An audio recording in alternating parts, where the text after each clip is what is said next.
Alors j'aimerais qu'on prenne un passage dans l'évangile de Matthieu, Matthieu 11 et versets 28 à 30. Matthieu 11 et versets 28 à 30. Nous lisons « Venez à moi, vous tous qui êtes fatigués et chargés, et je vous donnerai du repos.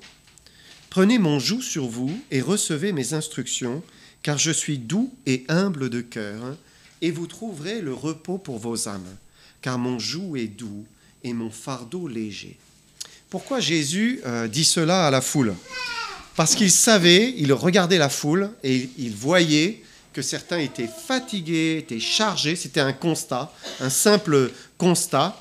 Et c'est vrai que la vie nous conduit parfois à être écrasés. C'est la vie professionnelle, c'est la vie familiale, c'est la vie sentimentale parfois, vie relationnelle, même parfois la vie ecclésiale dans l'Église, parfois. Ça peut conduire vers une fatigue extrême. Une fatigue parfois physique, mais aussi un épuisement au niveau moral, psychologique. Jésus regardait la foule et il voyait que certains étaient abattus, étaient écrasés, étaient fatigués. Ils avaient le cœur lourd, ils n'allaient pas bien dans leur âme. Alors il va leur dire 4 choses. Il va leur dire « Venez à moi, prenez et recevez, ayez confiance en moi, et vous trouverez le repos. » Et on va voir ensemble ces 4 choses.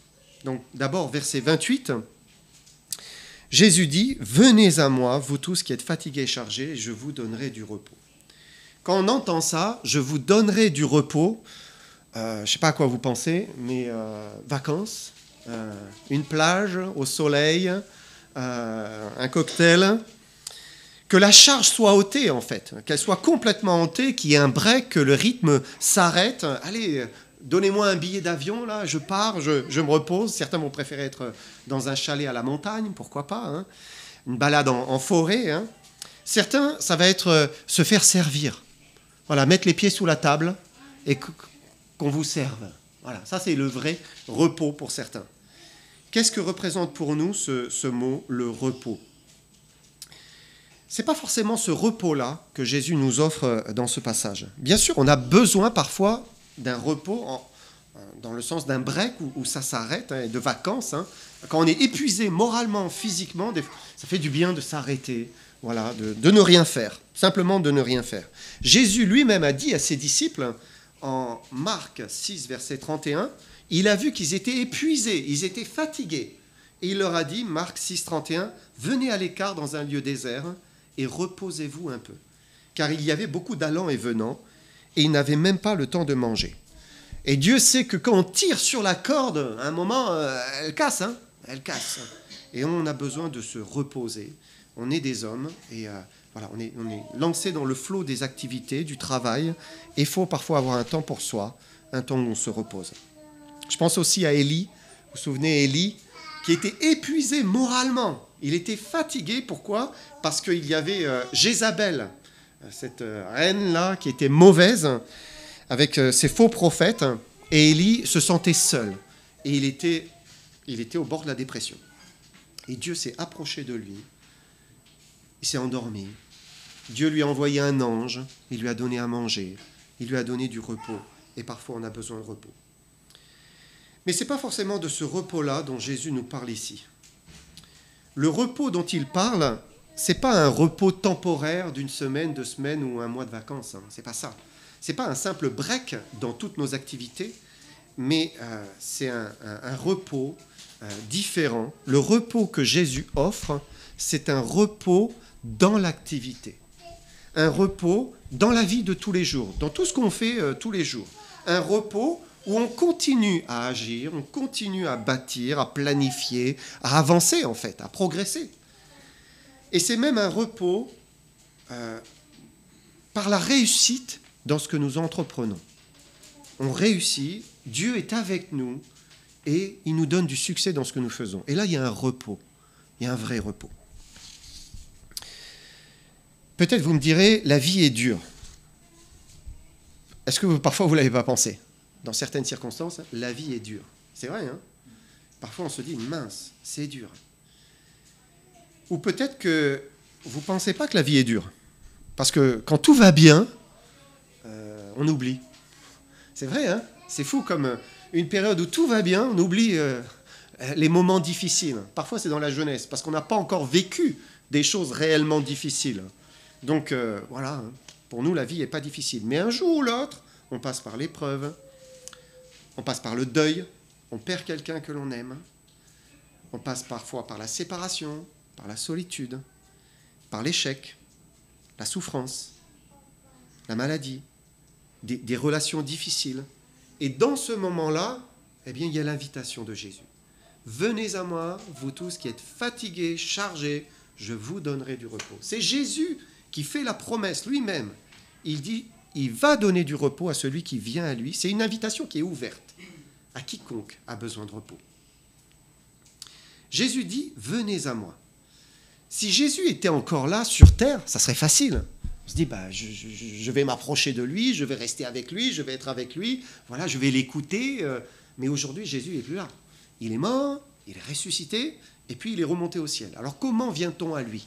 Mais finalement, c'est pareil. Hein. Venir à lui, en fait, eh bien, c'est l'écouter. On n'a pas besoin qu'il soit là physiquement. On prend sa parole, on l'écoute, on s'approche de lui. Venir à lui, c'est venir à lui spirituellement. C'est vouloir passer du temps avec lui. C'est vouloir s'attendre à lui. La deuxième chose qu'il dit, c'est « Prenez et recevez ». Verset 29, je relis le début. « Prenez mon joug sur vous et recevez mes instructions ». Donc le joug, c'est bien sûr la pièce de bois que l'on mettait sur deux bœufs ou bien deux ânes, hein, et par lesquels eh bien, on tractait, on tirait, il y avait la charrue ou une charrette. Ils étaient liés ensemble pour travailler ensemble. Et donc dans le joug, il y a l'idée d'une charge, d'un travail, de quelque chose qu'il faut porter. Il y a un effort à soutenir. Pourquoi nous sommes fatigués et chargés parfois? C'est souvent parce que nous avons un joug à porter. La vie met des jougs sur nos épaules, de fait. De fait. Ce sont des exigences, des responsabilités, des charges familiales, professionnelles, et voilà, plein d'autres choses. Hein, et la vie est difficile. Et ce que le Seigneur nous offre, ce n'est pas nécessairement de nous libérer de tous les jougs. Hein, c'est ce qu'on fait quand on est en vacances. On se libère de tout, hein, on essaye de tout oublier. Et puis, nous donner un nouveau joug, le sien. Hein.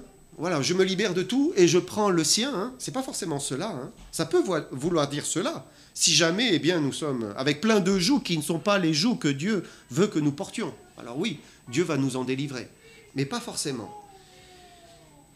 Il est aussi possible que Dieu transforme notre joug en son joug. Notre joug en son joug. Et il faut bien comprendre une chose. Si je porte seul la charge, la responsabilité, alors c'est mon joug. C'est moi qui le porte. Tandis que si je porte la même responsabilité, la même charge, mais avec Jésus, alors c'est son joug. C'est lui qui porte. C'est lui. C'est comme quand vous portez une lourde charge. Je ne sais pas si ça vous est déjà arrivé, vous portez quelque chose de très lourd, et puis vous êtes avec quelqu'un qui est beaucoup plus fort que vous.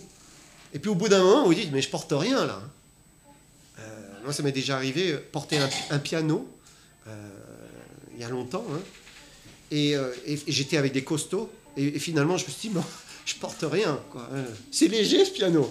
Et oui, c'est léger, parce que eux étaient forts pour porter. C'est ça. Et quand vous avez quelqu'un de plus fort qui porte, vous ne sentez pas la charge. Jésus dit, prenez mon joug sur vous. C'est céder notre cœur, c'est céder notre volonté, c'est désirer ne plus faire selon notre méthode, selon notre pensée, mais la sienne. C'est pour cela qu'il dit, recevez mes instructions. Recevez mes instructions. Recevoir ces instructions, ça sous-entend qu'on ne veut plus prendre ses décisions tout seul. On accepte que Jésus soit réellement notre Seigneur. Est-ce que Jésus est votre Seigneur? Luc 6, 46.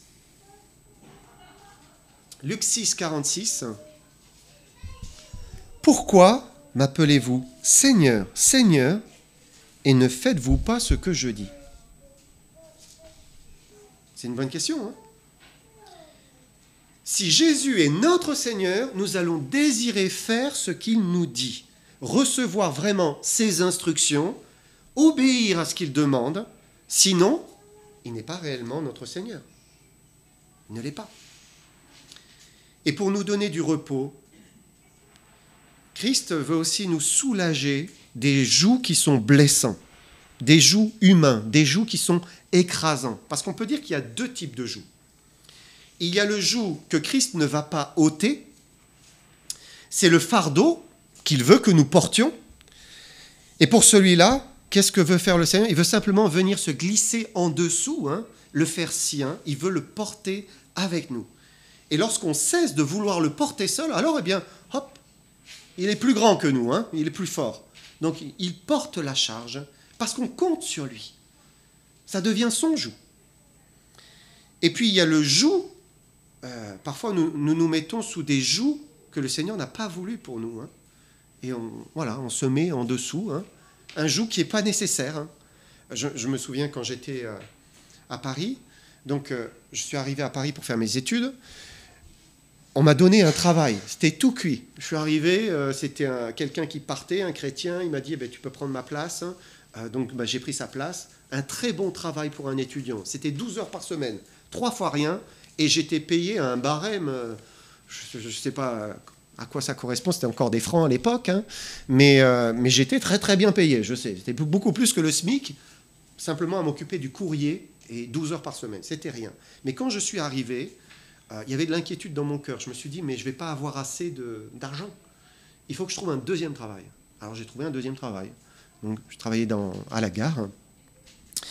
Et c'est devenu un poids écrasant. Au bout d'un mois, mais j'étais épuisé entre les études, le premier travail, le deuxième travail.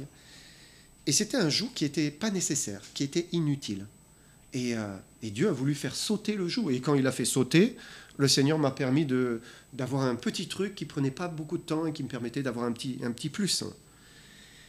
Parfois, on se dit, mais il faut faire ça, il faut faire ça, il faut faire ça, il faut. Et on se met des jougs et ça ne se passe pas bien. Ça ne se passe pas bien. Et ça nous épuise, vraiment.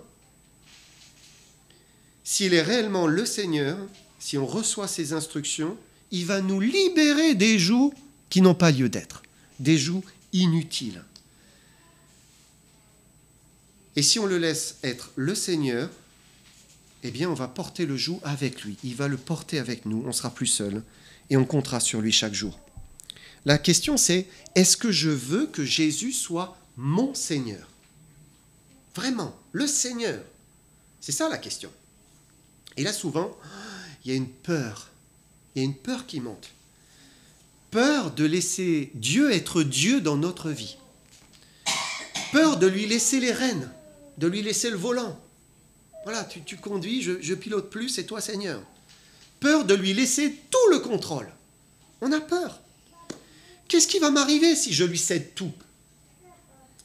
Peut-être qu'il va me conduire là où je n'ai pas du tout envie d'aller. Ben oui, s'il a le volant, c'est lui qui pilote. On se dit, il va peut-être et sûrement me faire souffrir en me faisant passer par ici, par là, en orientant ma vie. Et c'est là où il faut prendre conscience de la troisième chose. Ayez confiance en Jésus. Ayez confiance en Jésus. Relisons le verset 29. Prenez mon joug sur vous, recevez mes instructions, car je suis doux et humble de cœur. Je suis doux et humble de cœur. Remarquez comment Jésus lit le fait de prendre son joug, de recevoir ses instructions, et donc d'obéir, de se soumettre. Il le lit à « je suis doux et humble de cœur ». Et là, il nous parle de son caractère, de sa nature profonde, de ce qu'il est dans sa personne. Il dit « je suis doux ». Est-ce que vous connaissez Jésus vraiment comme doux avec vous, doux et humble de cœur? Peut-être vous voyez en Jésus tout le contraire. Il faut chasser de son esprit l'idée d'un maître sévère. Vous savez, le maître sévère, comme dans la parabole, qui prend ce qu'il n'a pas déposé, qui moissonne là où il n'a pas semé. Il faut chasser ça de son esprit. C'est un mensonge, ce n'est pas vrai. Jésus est doux. il est doux et humble. Il n'est pas dur, écrasant pour ses disciples. Il est doux et humble. C'est lui qui le dit. Et si on n'en est pas convaincu à l'intérieur, en soi, c'est peut-être parce qu'on ne le connaît pas encore suffisamment intimement. Vous le connaissez peut-être comme un disciple qui est à la périphérie. Vous savez, qui est à la périphérie du cercle des intimes. Trop loin, en fait. Il faut se rapprocher du Seigneur. Il faut être comme Pierre, Jacques et Jean qui voulaient être au plus près. Il faut se rapprocher du Seigneur pour le connaître vraiment comme doux et humble de cœur. La vérité, c'est que sa bonté, elle est grande, elle est immense. Immense. Sa grâce atteint jusqu'aux cieux. Et son pardon, c'est merveilleux, c'est un baume merveilleux. Il a des instructions, mais ce sont des instructions qui n'ont rien à voir avec un maître sévère. C'est plutôt comme un père aimant, ou un frère, un grand frère bienveillant. Jésus est doux. Quand on regarde la définition, le terme, c'est doux, bon. Jésus est bon, il est bon, et on doit lui faire confiance. Verset 30, il dit « Mon joug est doux, mon fardeau léger ». Donc là, il emploie un autre terme pour doux, et dans le joug qui est doux, il est facile à porter, il est aisé. Ça a été traduit dans certaines Bibles par aisé. Mon joug est aisé. Vraiment, on ne le sent pas. C'est simple. C'est pas lourd et pesant, blessant. Et en tant que chrétien, notre fardeau ne peut pas être lourd. Il ne doit pas être lourd. Il ne devrait pas être lourd. Et s'il est lourd, il y a un problème. Si votre fardeau est écrasant, épuisant, c'est qu'il y a un problème. C'est peut-être pas le fardeau du Seigneur. C'est pas le joug du Seigneur. C'est peut-être le nôtre, celui qu'on se met sur ses épaules. Ou bien c'est celui que d'autres parfois nous mettent sur les épaules. C'est vrai aussi que parfois certains peuvent mettre un joug sur les autres. Jésus a accusé les pharisiens en disant « Mais vous mettez des jougs sur les épaules, ils ajoutaient des lois. Et vous ne les portez même pas vous-même, il dit. » Regardez ce que Paul a dit en Colossiens. Colossiens 3, versets 20 à 23. Colossiens 3, versets 20 à 23. Alors, je ne suis pas sur le bon. Ça commence, si vous êtes mort avec Christ. Tu vas me le retrouver ?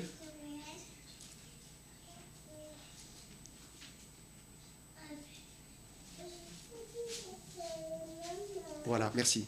Si vous êtes mort avec Christ aux principes élémentaires du monde, pourquoi, comme si vous viviez dans le monde, vous impose-t-on ces préceptes ? Ne prends pas, ne goûte pas, ne touche pas.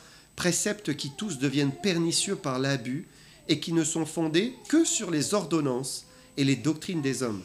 Ils ont en vérité une apparence de sagesse en ce qu'ils indiquent un culte volontaire, de l'humilité et le mépris du corps. Mais cela est sans valeur réelle et ne sert qu'à satisfaire la chair. Et donc, des chrétiens ici, Paul dit, mais on vous impose des règles qui ne sont pas dans la Bible. Dieu ne demande pas cela. Et c'est sûr que si on vous impose quelque chose qui n'est pas dans les Écritures, c'est peut-être un joug qui n'a pas lieu d'être. Ce n'est pas justifié. C'est un joug qui est néfaste, un fardeau qui ne vient pas de Dieu. Et forcément, c'est lourd, c'est pesant, c'est difficile, on n'en peut plus. Notre fardeau ne doit pas être lourd. Mais attention, comme on l'a dit aussi, il est possible d'avoir un joug légitime, mais qui est lourd. Et il est lourd pourquoi ? Parce qu'on ne veut pas laisser le Seigneur le porter avec nous. Donc c'est accablant. Alors que si chaque matin, Seigneur, donne-moi la grâce, donne-moi la force, conduis-moi, inspire-moi, donne-moi tout ce qui est nécessaire pour bien faire les choses, les faire avec toi, en toi, par toi. Alors, hop, le Seigneur prend le joug, et puis ça devient léger, ça devient possible. Vous savez, le joug est souvent vu comme quelque chose qu'on nous impose, une soumission. Joug, on se dit, oh là là, soumission. On voit le bœuf qui est prisonnier là dans son joug. Hein. Mais le joug, c'est surtout un partage de travail, un partage de l'effort. C'est ça le joug. Notez que du mot joug, on a fait conjugal. Conjugal, c'est quoi? Ben, c'est un couple, hein, un homme, une femme, qui portent ensemble une charge. Ils portent ensemble un fardeau, hein, et ils tirent ensemble. Et il y a un partage ensemble. On construit ensemble. Et si le Seigneur nous veut qu'on prenne le joug avec lui, le sien, hein, ben c'est pour ne plus porter seul, pour qu'il y ait un partage, mais bon, il est bien plus fort, hein, donc finalement c'est lui qui fait beaucoup l'effort. Dieu veut se glisser sous notre joug et le porter. Pourquoi on ne le laisse pas faire? Pourquoi ne pas l'inviter et dire « Seigneur, viens m'aider. J'ai besoin de toi, s'il te plaît. » Verset 29. « Prenez mon joug sur vous et recevez mes instructions, car je suis doux et humble de cœur, et vous trouverez le repos pour vos âmes. » Quatrième chose, vous trouverez le repos pour vos âmes. Le repos, le vrai repos. Le vrai repos, il se trouve avec Christ, en Jésus-Christ. C'est pour cela qu'il a donné sa vie sur la croix, pour nous donner le repos. C'est pour cela qu'il est venu habiter dans notre cœur, par le Saint-Esprit. Et c'est pour cela qu'il nous invite maintenant à nous laisser conduire sous son joug, pour qu'on trouve le repos de nos âmes.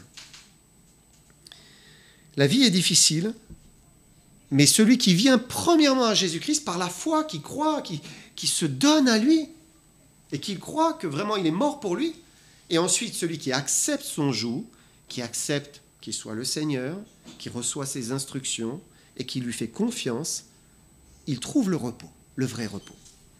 Et pour parler de ce repos, j'aimerais qu'on parte dans Hébreux. Hébreux 4, versets 9 à 10. Nous lisons, « Il y a donc un repos de sabbat réservé au peuple de Dieu, car celui qui entre dans le repos de Dieu se repose de ses œuvres, comme Dieu s'est reposé des siennes. » Et Dieu veut depuis toujours nous donner du repos. C'est vrai, la vie est difficile, c'est vrai, il y a beaucoup d'épreuves à franchir, hein, sans cesse, des difficultés, des défis, ça n'arrête pas, hein. Des souffrances, des choses douloureuses aussi parfois qu'il faut vivre. Hein. Mais Dieu veut qu'on entre dans le repos qu'il nous a réservé. L'auteur de l'Épître aux Hébreux ici parle d'un repos de sabbat. Pourquoi? Parce que le 7e jour, lors de la création, Dieu a travaillé 6 jours. Il a fait toute la création. Le 7e jour, Dieu s'est reposé. Il n'a rien fait. C'était le repos. Verset 10, « Celui qui entre dans le repos de Dieu se repose de ses œuvres comme Dieu s'est reposé des siennes. » Il n'a rien fait. Je me repose le 7e jour. Et ce que Jésus nous dit, c'est que si on accepte de porter le joug avec lui, si on le laisse porter, alors, eh bien, on va se reposer. Mentalement, physiquement, émotionnellement, on va goûter le repos. Attention, ça ne veut pas dire qu'on ne va plus rien faire, hein. Qu'il n'y aura plus de charge, il n'y aura plus d'effort, on est quand même sous le joug, hein, mais c'est un repos, c'est un vrai repos, un repos actif. Christ avec moi, Christ en moi. Tout à l'heure, à la scène, là, nous avons lu Jean 14, et il y a un verset qui m'a sauté aux yeux, Jean 14, 10. Nous lisons « Ne crois-tu pas que je suis dans le Père et que le Père est en moi? Les paroles que je vous dis, je ne les dis pas de moi-même. Et le Père qui demeure en moi, c'est lui qui fait les œuvres. C'est lui. » Jésus était dans le repos. Et le Père agissait au travers de lui. Qu'est-ce que Dieu nous demande? D'être dans le repos de Jésus. Et Jésus agit au travers de nous. C'est ça le repos. Le repos de sabbat.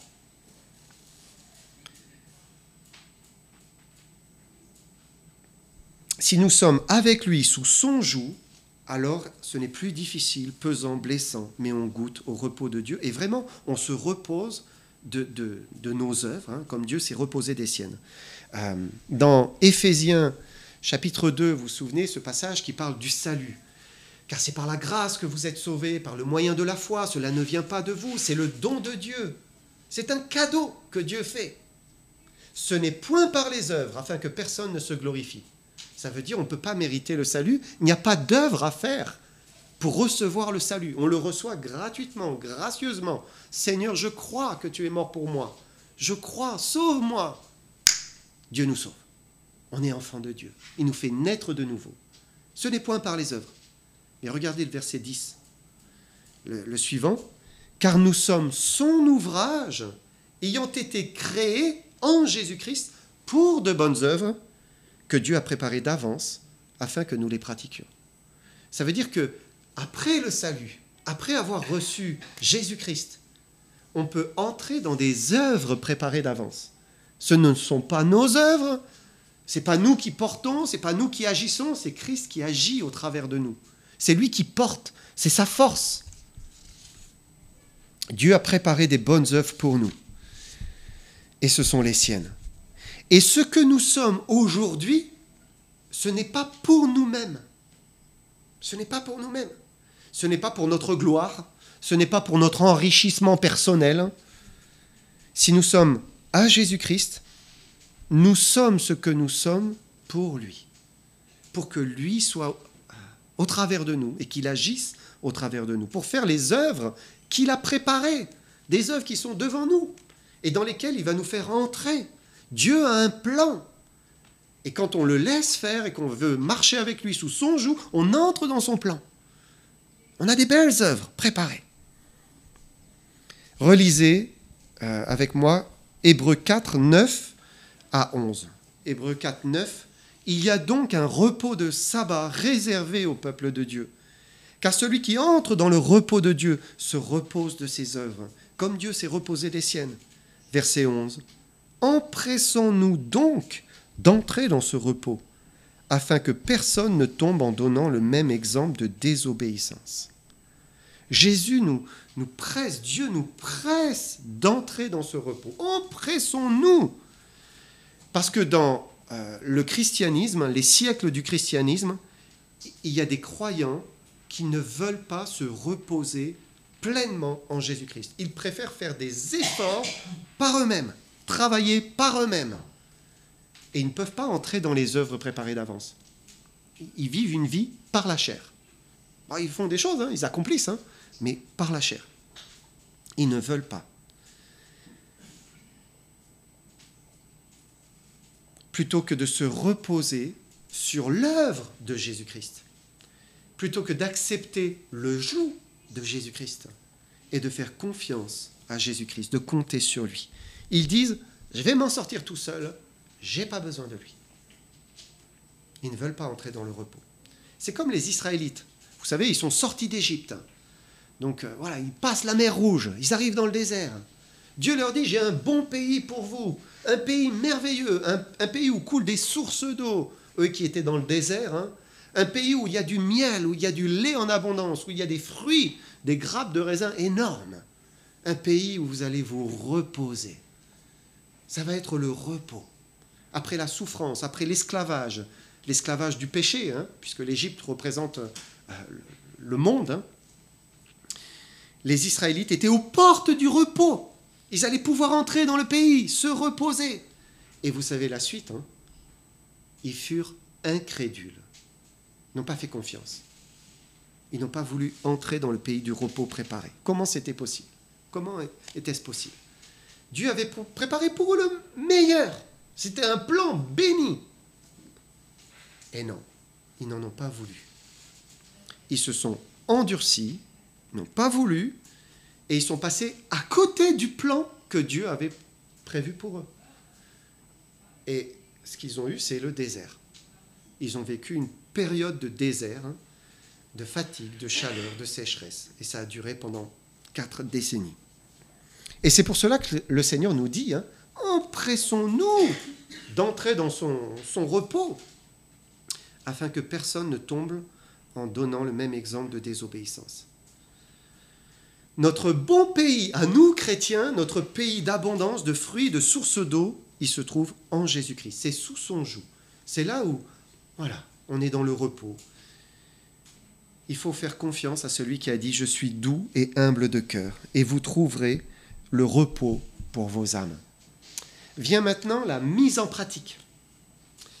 Est-ce que cette semaine, vous allez vous reposer sur Jésus-Christ ou continuer à agir par vos propres forces?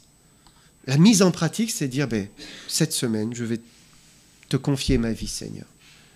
Je vais marcher avec toi et te laisser porter mon joug. Si c'est le joug que tu veux que je porte, alors il va devenir ton joug et tu vas me soulager. Que le Seigneur vous bénisse.